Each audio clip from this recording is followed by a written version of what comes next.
which translates sensory stimulation. It also controls complex behaviors, thoughts, memories, and problem solving. The midbrain will develop into a neural relay station for sending information from the body to various sites in the brain. The hindbrain will control the most basic physiological processes, such as breathing and heart rate. The spinal cord is the pathway for conveying information between the brain and the rest of the body. Between weeks 4 and 8, the embryo grows rapidly, and the face becomes recognizably human. The eyes on the side of the head begin to migrate forward, and 2 distinct hemispheres of the cerebral cortex emerge.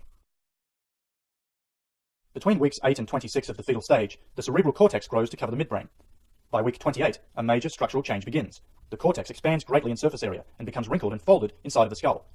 Beginning at week 28 and continuing through week 40, the brain surface fills with hills and valleys, called gyri and sulci. These cerebral folds and wrinkles help to create a vast neural network, which allows the brain to become a highly flexible yet precise control center and processor of information. By week 8, the structures of the brain are already in place, but the amount of brain tissue is rapidly increasing as many new nerve cells are formed. The formation of new cells is known as neurogenesis, or neural migration. During neurogenesis, new nerve cells migrate from the innermost layers of tissue outward. Like gymnasts climbing ropes, the young cells are guided to their final destination by fibers from another type of cell, the glial cell. Glial cells form the underlying structure of the nervous system. Although earlier formed cells rest closer to where they originated, later formed cells move further away from their starting point. In this way, the brain grows, adding layers to itself like the skins of an onion. Once each nerve cell reaches its destination, it begins to acquire characteristics specific to that area of the brain. At this point, each nerve cell sprouts the extensions it needs to communicate with other neurons.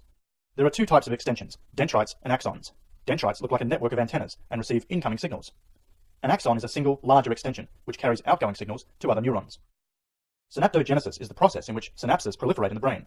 A synapse is a tiny gap between the dendrites of one neuron and the axon terminal of the next. It's the point of communication between 2 neurons. So many new axons and dendrites form during the process that it's sometimes called exuberant synaptogenesis. This cell growth process continues into a newborn's first year of life.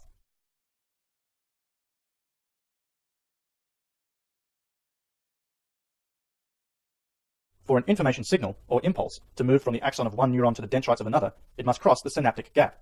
In this animation, an impulse looks like a green ball of light. When an impulse reaches the end of an axon, a chemical called a neurotransmitter is released. In this animation, neurotransmitters look like red balls of light. Neurotransmitters allow an impulse to cross from the axon of one neuron, across the synapse, and onto a receiving dendrite on another neuron. To create a more efficient and rapidly working brain, some of the newly formed synapses are eventually removed. Synaptic pruning occurs during the fetal period, infancy, childhood, and adolescence. It's believed that pruning is a way in which the brain becomes customized to an individual's nervous system as a response to that individual's unique experiences.